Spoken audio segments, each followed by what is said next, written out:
নমস্কাৰ বন্ধুসকল, কি খবৰ? পুনৰবাৰ স্বাগতম জনাইছোঁ আমাৰ অন্য এটা ভিডিঅ'লৈ। আজিৰ ভিডিঅ'টোত মই কেনেদৰে নোটছ বনাইছোঁ আগন্তুক এডিআৰই আছাম পুলিচৰ কাৰণে, আৰু মোৰ এই হেণ্ড ৰিটেন নোটছৰ জৰিয়তে আপোনালোকক আছাম হিষ্ট্ৰীটো ৰিভাইজ বা ৰিভিজন কৰাব চেষ্টা কৰিম। আছাম হিষ্ট্ৰীত মূলতঃ যি প্ৰি হিষ্ট্ৰী আৰু মিডাইভেল হিষ্ট্ৰী, তাৰপিছত মডাৰ্ণ হিষ্ট্ৰীত বিভক্ত হৈছে। প্ৰি হিষ্ট্ৰীত আমি পঢ়িম যে যিসমূহ ডাইনেষ্টি আছিল, দানৱ ডাইনেষ্টি, অসুৰ ডাইনেষ্টি, বা লাষ্টলৈ আমি কোচ কিংডমলৈকে পঢ়িম। আৰু কেইটামান আমি শ্বৰ্ট নোটছৰ জৰিয়তে শ্বৰ্ট পইণ্টত আমি ৰিভাইজ কৰিব চেষ্টা কৰিম। তো ব'লক ভিডিঅ'টো আৰম্ভ কৰোঁ। পোনপ্ৰথমতে অসমৰ ডাইনেষ্টিটো আছিল বা প্ৰাগজ্যোতিষপুৰৰ যি ডাইনেষ্টি আছিল সেয়া আছিল দানৱ ডাইনেষ্টি। ফাউণ্ডাৰ আছিল মহিৰংগ দানৱ আৰু কেপিটেলটো আছিল মৈৰাং পৰ্বত। তাৰপিছত আহিব অসুৰ ডাইনেষ্টি বা ভৌম ডাইনেষ্টি। অসুৰ ডাইনেষ্টিটোকে ভৌম ডাইনেষ্টি বুলি জনা যায়। ফাউণ্ডাৰ আছিল Narakasura. He married Maya, daughter of king Vidarbha. বিদৰ্ভৰ যি ৰজা আছিল তেখেতৰ জীয়ৰী আছিল মায়া। ভগদত্ত আহিব। ভগদত্তৰ ছান নৰকা আছিল। ডটাৰ ভানুমতী, যি দুৰ্যোধনলৈ বিয়া দিয়া হৈছিল, আৰু তেখেতৰ যি ভগদত্ত তেখেতৰ এলিফেণ্টটো বা হাতীটোৰ নাম আছিল সুপ্ৰতিকা বা সুপ্ৰতীক। আৰু হি ৱাজ কিল্ড বাই অৰ্জুন। অৰ্জুনে তেখেতক হত্যা কৰিছিল, আৰু তেখেতে মহাভাৰতৰ যি যুদ্ধ হৈছিল তেখেতে তাত পাণ্ডৱৰ হৈ যুঁজ দিছিল বা অংশগ্ৰহণ কৰিছিল। তাৰপিছত আহিল ভীষ্মক। ভীষ্মক হৈছে বিদৰ্ভৰ কিং আৰু কেপিটেল কুণ্ডিল। কুণ্ডিল ৰিভাৰৰ কাষতে আছিল, কুণ্ডিলত। আৰু his daughter was Rukmini. Rukmini যি কৃষ্ণই বিয়া হোৱা সময়ৰ পৰা তেখেতক পলুৱাই আনিছিল, আৰু তেখেতৰ যি ৰুক্মিণীৰ যি বিয়া সেয়া শিশুপালৰ লগত ফিক্স হৈছিল বা বিয়া হ'বলগীয়া আছিল। তাৰপিছত আহিব Varman dynasty. Founder was Pushya Varman. Took the title মহাৰাজাধিৰাজ। প্ৰশ্নটো এইটো ইম্পৰ্টেণ্ট হয়, মহাৰাজাধিৰাজ টাইটেলটো কোনে লৈছিল? সেয়া বৰ্মন ডাইনেষ্টিৰ পুষ্য বৰ্মনে লৈছিল। তাৰপিছত আহিছে Bhaskar Varman, last king of Varman dynasty. তেখেতে শ্ৰেষ্ঠ ৰজা বুলি, বৰ্মন ডাইনেষ্টিৰ শ্ৰেষ্ঠ ৰজা বুলি জনা যায়। আৰু তেখেতে হৰ্ষবৰ্ধনৰ লগত মিলি এজন ৰজাৰ ওপৰত আক্ৰমণ কৰিছিল, আৰু হৰ্ষবৰ্ধনৰ যি সমসাময়িক ৰজা বুলিও ভাস্কৰ বৰ্মনক জনা যায়। আৰু হৰ্ষবৰ্ধনৰ ওচৰলৈ তেখেতে এজন দূত পঠাইছিল বা এম্বেচেডৰ বুলি ক'ব পাৰি, আৰু তেখেতৰ নাম আছিল হংসবেগ।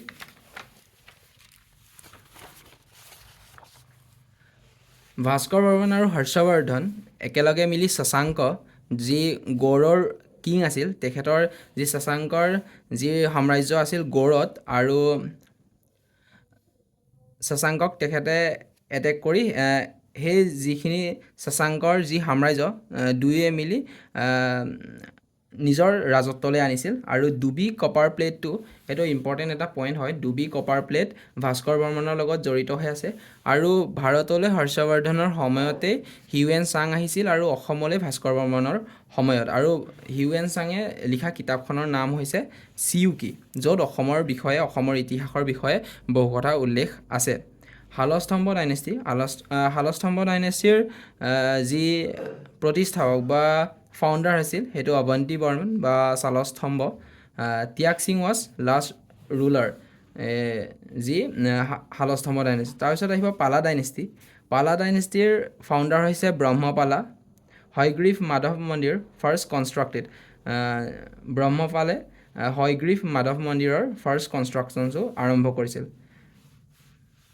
তাৰপিছত আহিব মোৱামৰীয়া ইনভেজন। সেইটো 1206 চনত প্ৰথম মোৱামৰীয়া ইনভেজন হৈছিল। মহম্মদ বিন বখতিয়াৰ খিলজী তেখেতৰ দ্বাৰা হৈছিল। কামৰূপ কিং ডিউৰিং দিছ টাইম পৃথু সেই সময়ত কামৰূপৰ ৰজা আছিল। ছেকেণ্ড মোৱামৰীয়া ইনভেজন গিয়াছুদ্দিন ইৱাজ খিলজীৰ সময়ত হৈছিল।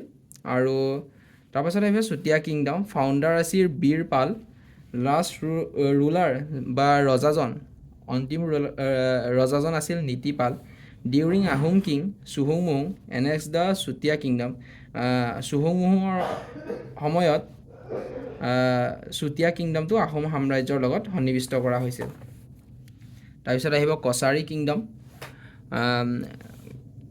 কছাৰীসকলৰ যি ৰাজধানী বা কেপিটেল আছিল মাইবং। ডিমাপুৰৰ এই ওচৰে পাঁজৰে অঞ্চলত মাইবঙত আছিল। annexed by British in 1832 1832ত ব্ৰিটিছৰ শাসনলৈ আহে তাৰপিছত আহিব কোচ কিংডম কোচ বিশ্বসিংহ ফাউণ্ডাৰ আছিল কেপিটেল কোচবিহাৰ নৰনাৰায়ণৰ নাম মল্লদেৱ সেইটো এটা ইম্পৰ্টেণ্ট পইণ্ট নৰনাৰায়ণক আমি কি নামেৰে জনা যাওঁ বেলেগ এটা নাম Malladev appointed his young brother Shukladhwaj Chilarai Shukladhwaj হৈছে যাক আমি চিলাৰায় বুলি জানো তেখেতৰ মানে যুদ্ধৰ যি কেপেবিলিটি আছিল চিলাৰ দৰে উৰি উৰি তেখেতে যুদ্ধ কৰাৰ যি কেপেবিলিটি তাৰ কাৰণে চিলাৰায় বুলি তেখেতক নাম দিয়া হৈছিল তেখেতক চিফ কমাণ্ডাৰ হিচাপে এপইণ্ট কৰিছিল কোনে নৰনাৰায়ণে ৰিকনষ্ট্ৰাকশ্যন অফ কামাখ্যা টেম্পলটো ৰিকনষ্ট্ৰাক্ট কৰিছিল ডিভাইড হিজ কিংডম কোচবিহাৰ আৰু কোচ হাজো দুটা ভাগত কিমান চনত 1581 চনত কোচবিহাৰ আৰু কোচ হাজো দুটা ভাগত বিভক্ত কৰিছিল ইণ্ট্ৰডিউচ চিলভাৰ কইন নাৰায়ণী আৰু ছেফটো আছিল ৰাউণ্ড নৰনাৰায়ণৰ যি কইন ইণ্ট্ৰডিউচ কৰিছিল সেয়া আছিল নাৰায়ণী কইন আৰু তাৰ আকৃতিটো আছিল ৰাউণ্ড আৰু ইমানতে আমি প্ৰি হিষ্ট্ৰীৰ যিটো তাৰ হিষ্ট্ৰী আছিল চমুকৈ আমি এক্সপ্লেইন কৰিব চেষ্টা কৰিছোঁ আৰু এইটো এটা ৰিভিজন হয় টোটেল হিষ্ট্ৰীটো নহয় আৰু আগন্তুক সময়ত আমি আহোম হিষ্ট্ৰীৰ বিষয়ে বা মডাৰ্ণ হিষ্ট্ৰীৰ বিষয়ে আমি ৰিভাইজ কৰিব চেষ্টা কৰিম বা নোটছবোৰ মই কেনেকৈ বনাইছোঁ আৰু আপোনালোকক যদি মই পাৰোঁ প্ৰভাইড কৰিব চেষ্টা কৰিম যদি ভিডিঅ'টো প্ৰথমবাৰ আপোনালোকে চেনেলত আহিছে ছাবস্ক্ৰাইব কৰিব ভিডিঅ'টো যদি ভাল লাগিছে লাইক